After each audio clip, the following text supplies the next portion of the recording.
मैं एक नर्स थी। एक दिन मैं गांव आई और वहां अपना क्लिनिक खोलकर बैठ गई।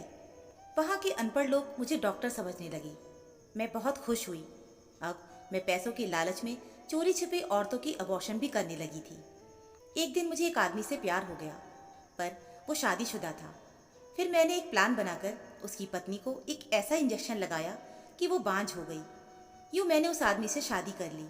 मगर शादी की रात ये देखकर मेरे पांव तले ज़मीन निकल गई कि वो तो। मेरा नाम नव्या है। मेरी उम्र 20 साल है। मेरी माँ एक सरकारी हॉस्पिटल में दाई थी। माँ ने एक एक रुपये जोड़कर मेरी पढ़ाई करवाई थी। किसी तरह पढ़ लिख कर मैं भी एक नर्स बन गई। मगर मेरा ख्वाब था डॉक्टर बनना। लेकिन हम गरीब लोग सिर्फ बड़े बड़े ख्वाब ही देख सकते हैं, पूरे नहीं कर सकते। लेकिन मेरे दिल में ख्वाहिश थी। इसलिए जब मैं डॉक्टर के साथ खड़े होकर काम करवा रही होती तो मैं देखती कि वो सारे काम कैसे कर रही है, तो मुझे वो सारे काम आते थे। लेकिन नर्स होने की हैसियत से मैं वो काम नहीं कर सकती थी। मेरी ज़िंदगी में एक लड़का था जो कहता था कि उसे मुझसे मोहब्बत है। हम सारा दिन फ़ोन पर बात करते थे। उसके खर्चे भी मैं उठाया करती थी। कभी उसको बैलेंस के लिए पैसे चाहिए तो कभी वो कोई कपड़ा पसंद करके मुझे तस्वीर भेज देता कि मेरे लिए ये खरीद लो। मैं उससे मोहब्बत करती थी, इसीलिए सब बर्दाश्त करती रही। मेरी माँ मुझे समझाया करती थी कि वो लड़का तेरे लिए ठीक नहीं है, तू उससे अपनी जान छुड़ा ले। लेकिन इस बात पर मैं अपनी माँ से झगड़ जाती थी। एक बार मेरी माँ बहुत बीमार हुई और 15 दिन की बीमारी के बाद इस दुनिया से चली गई। मैंने उस लड़के को 15 दिन बाद कॉल किया और कहा कि मेरी माँ तो अब इस दुनिया से चली गई। अब मुझे टोकने वाला कोई नहीं है, तुम मुझसे शादी कर लो। यह सुनकर वो ऐसे पलट गया कि अपनी बात से जैसे उसने ये बात कभी की ही ना हो। फिर मुझे पता चला कि उसकी सगाई तो उसकी मम्मी की सहेली की बेटी से हो चुकी थी। दिल तो मेरा बहुत दुखी था। दिल तो क्या किया, उसे खरी खोटी सुना दूं। पर मेरी किस्मत ही खराब थी, इसलिए कुछ बोल ना पाई। अब मुझे इस शहर में रहकर क्या करना था। घर मेरा किराए का था। माँ इस दुनिया से चली गई और जिस लड़के से मोहब्बत करती थी उसने भी मुझे धोखा दे दिया। तो मैं गाँव में चली गई जहाँ मेरी माँ के दूर के रिश्तेदार रहते थे। वो गाँव बहुत छोटा सा था और वहाँ पर कोई स्कूल भी नहीं था। वहाँ के ज़्यादातर लोग अनपढ़ गंवार थे। ये मेरा आखिरी मौका था। मेरे पास थोड़ी जमा पूंजी थी। मैंने वो क्लिनिक को बनाने में लगा दी। 1 हफ्ता हो गया था। मेरे पास कोई भी मरीज नहीं आया था। मुझे लगा यहाँ मेरा काम चलने वाला नहीं है। लेकिन फिर एक रात जब मैं अपनी दुकान बंद करके वहाँ से जाने लगी तो एक बूढ़ी औरत और उसकी बेटी मेरे पास आई। उन्होंने खुद को काली चादर में लपेटा हुआ था। बहुत घबराई हुई लग रही थी। वो बूढ़ी औरत मेरी तरफ लपकी और कहने लगी, डॉक्टर साहिबा, भगवान के लिए हमारी मदद करें, हम बहुत बड़ी मुश्किल में हैं। इससे पहले कि मैं उनको बताती कि मैं डॉक्टर नहीं हूँ, नर्स हूँ, वो बूढ़ी औरत एक सांस में बोली कि इस लड़की ने हमें कहीं का नहीं छोड़ा। जाने किसके साथ इसने मुंह काला किया है। ये मेरी सबसे छोटी बेटी है। 3 महीने बाद इसकी शादी है, जबकि इसको 3 महीने की प्रेगनेंसी है। मेहरबानी करके हमारी मदद करें। मैंने उस लड़की की तरफ देखा तो मैं हैरान रह गई थी कि वो लड़की मुश्किल से 14-15 साल की होगी और शक्ल से तो ऐसी लगती थी जैसे इसने कभी मक्खी भी ना मारी हो। वो सर झुकाए खड़ी थी और ऐसा लग रहा था कि यहाँ आने से पहले उसकी माँ ने उसे खूब मारा था। उसके चेहरे पर थप्पड़ों के निशान साफ नजर आ रहे थे और उसके बाल भी बिखरे हुए थे। लेकिन वो चुपचाप खामोश थी, क्योंकि जाहिर है उसने गलती की थी। इसका बच्चा गिरा दो ताकि हमारी इज्जत बच जाए। अभी मैं कहने ही वाली थी कि मैं डॉक्टर नहीं हूँ और ये काम नहीं कर सकती कि उस औरत ने कहा कि मैं आपको ये काम करने की मुँह मांगी कीमत अदा करने को तैयार हूँ। अब भला पैसे किसको बुरे लगते हैं? मुझे भी बुरे नहीं लगे और मैं ये काम करने के लिए तैयार हो गई, क्योंकि मुझे ये काम आता था। और अगर वो मुझे डॉक्टर साहिबा समझ रही थी तो मैंने भी यही कहा कि हाँ, मैं डॉक्टर हूँ, जबकि मैं जानती थी कि शहर की कोई भी डॉक्टर इस तरह का नाजायज़ काम नहीं करती, और करती भी तो उसके बहुत ज़्यादा पैसे लेती थी। लेकिन मैंने आज तक जितनी भी डॉक्टर के साथ काम किया, उन्होंने कभी ऐसा नाजायज़ काम नहीं किया था। लेकिन अब मैं मजबूर थी। मैंने उनका वो काम कर दिया और उन्होंने मुझे बहुत सारे पैसे दिए। ये भी कहा कि ये बात किसी को पता नहीं चलनी चाहिए। मैंने कहा कि ऐसा ही होगा और मुझे दुआएं देती हुई वो वहाँ से चली गई। इसके बाद मैं उस गांव में डॉक्टर साहिबा के नाम से मशहूर हो गई और मेरे पास गांव की औरतें अपनी बीमारी लेकर आने लगीं। मैंने भी इस बात का बहुत फ़ायदा उठाया। और मैं रोज 20 से 30 मरीज चेक करने लगी। मेरे पास पैसा इकट्ठा हुआ तो मैंने ऑपरेशन का सामान भी ले लिया और क्लिनिक को भी और अच्छा बना लिया। अब ये बात वहाँ पूरी तरह से मशहूर हो गई कि शहर से एक लेडी डॉक्टर आई हुई है जो बहुत अच्छा इलाज करती है। फिर तो मेरे पास ऐसी औरतों की भीड़ आने लगी। मैं नाजायज़ केस भी कर देती थी। यूँ काम तो मेरा अच्छा चल पड़ा था। फिर एक दिन मेरे पास एक शादीशुदा जोड़ा आया। उस आदमी ने अपना नाम मुझे विपिन बताया और अपनी पत्नी का नाम रीना। उसका कहना था कि मेरी पत्नी की तबीयत बहुत खराब रहती है। मैंने उसकी पत्नी से पूछा तो उसने कहा कि हमारी शादी को 1 साल हो गया है, लेकिन मैं अभी तक पेट से नहीं हुई। मैं उसकी बीवी को चेक करने के लिए पीछे वाले कमरे में ले गई थी, जबकि विपिन बाहर टेबल पर बैठा था। उसको देखते ही मेरे दिल में हलचल सी हुई और मेरा दिल उस आदमी पर आ गया। पहली बार मुझे कोई पुरुष इतना पसंद आया कि मैं उसे देखते ही उसकी दीवानी हो गई। उसका कहना था कि शायद उसकी पत्नी में कोई कमी है, तभी तो 1 साल से वो पेट से नहीं हुई। लेकिन मैंने जब उस औरत को चेक किया तो ऐसी कोई बात नहीं थी। वो बिल्कुल ठीक थी, पर शायद अभी कुदरती तौर पर इस मामले में देर हो रही थी, क्योंकि हर जान का इस दुनिया में आने का एक वक्त तय होता है। शायद उनके लिए अभी वो वक्त नहीं आया था। मैंने ये बात उसके पति को नहीं बताई। मैंने दवाई लिख दी और 1 हफ्ते के बाद दोबारा आने के लिए कह दिया था, ताकि मैं उस आदमी को दोबारा देख सकूं। रात को मैं उस आदमी के बारे में सोचती रही। उसका चेहरा, उसका हुलिया, उसकी वो आवाज़ मेरे दिमाग में घूम रही थी। मैं शैतानी प्लान बना चुकी थी। मैं उस आदमी को हासिल करना चाहती थी। 1 हफ्ते के बाद वो अपनी पत्नी को दोबारा लेकर आया और मैंने उसकी पत्नी को एक ऐसी दवाई दी जो मुझे उसे नहीं देनी चाहिए थी। उसकी पत्नी मुझे बहुत डरी सहमी सी लगती थी, बस मतलब की बात बताती थी, वो भी डरती हुई। मेरे लिए वो बहुत आसान शिकार थी।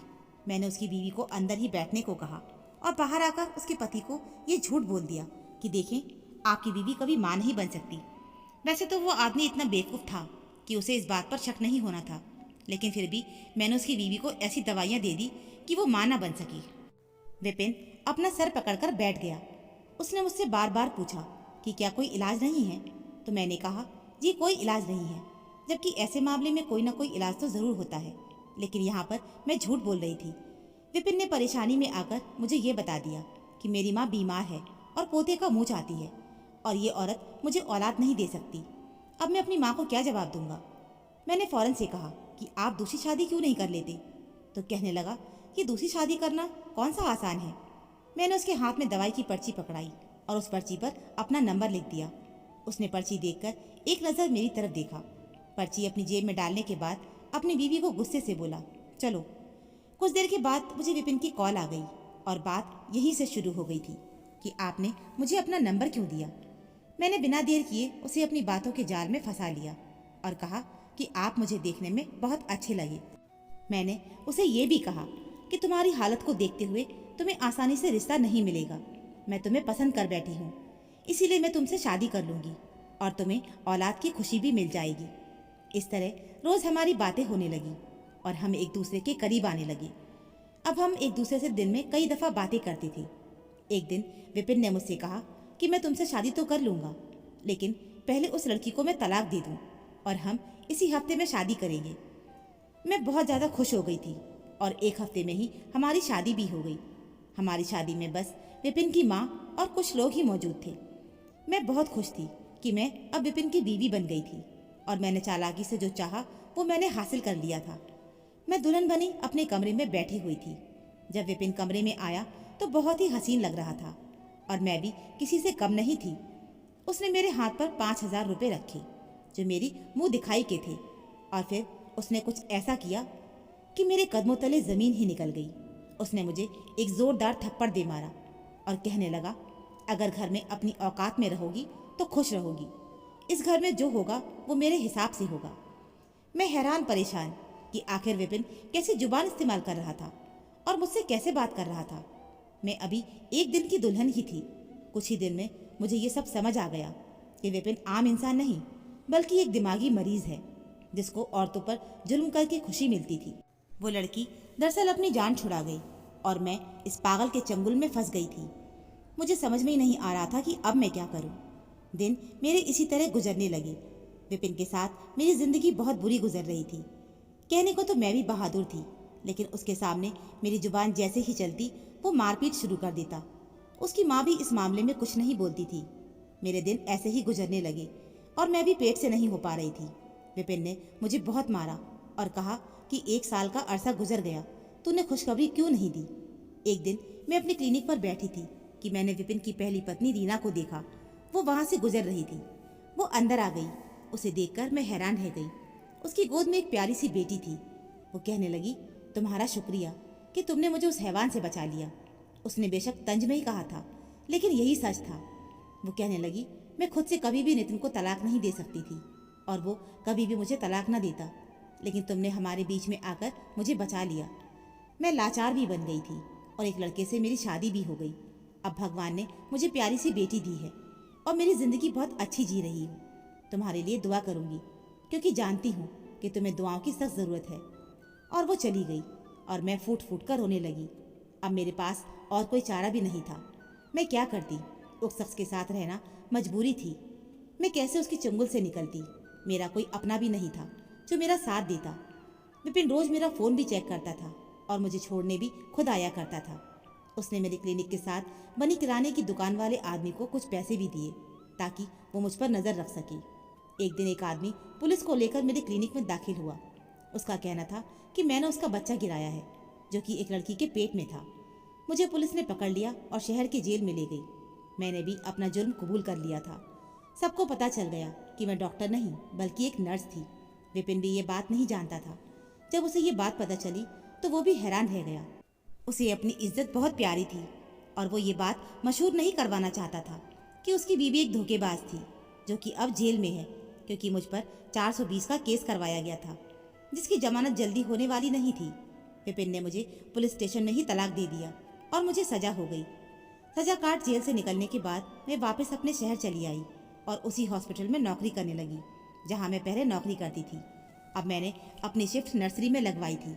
बच्चों की नर्सरी में कोई भी काम करने के लिए हामी नहीं भरता था क्योंकि वहाँ सारा दिन और सारी रात जागना पड़ता था। बच्चे बहुत रोते रहते थे। कभी किसी को दूध पिलाना तो कभी किसी को साफ सफाई करना या उनका ख्याल रखना। पर मैंने अपनी शिफ्ट वहीं लगवाई थी क्योंकि मैं उन बच्चों के साथ वक्त गुजार कर अपने गुनाहों की माफ़ी मांगना चाहती थी। मेरी वजह से जाने कितने बच्चे इस दुनिया में आने से रह गए थे। आज इस बात को 8 साल हो गए हैं। अब मैं एक बिल्कुल बदली हुई इंसान हूँ और बच्चों के साथ सारा दिन गुजारते हुए उनका ख्याल रखती हूँ। पता नहीं मुझे किसकी दुआओं ने बचा लिया कि मेरे साथ ज़्यादा कुछ बुरा नहीं हुआ, जबकि मैं इससे भी ज़्यादा सजा की हकदार थी। शायद वो दुआएं मेरी माँ की थी, जिस माँ को मैंने कभी अच्छा नहीं समझा था। मैंने अपनी ज़िंदगी की इस घटना से यही सीखा कि बुरे काम का हमेशा बुरा अंजाम होता है। धोखा हमेशा धोखा ही रहता है जो एक दिन आपके आगे आ ही जाता है। तो दोस्तों, आपको ये कहानी कैसी लगी कृपया कमेंट बॉक्स में ज़रूर बताएं। कहानी अच्छी लगी हो तो प्लीज़ वीडियो को लाइक, चैनल को सब्सक्राइब ज़रूर कर लीजिएगा। मिलते हैं फिर एक नई कहानी के साथ। कहानी सुनने के लिए आप सभी का बहुत बहुत धन्यवाद।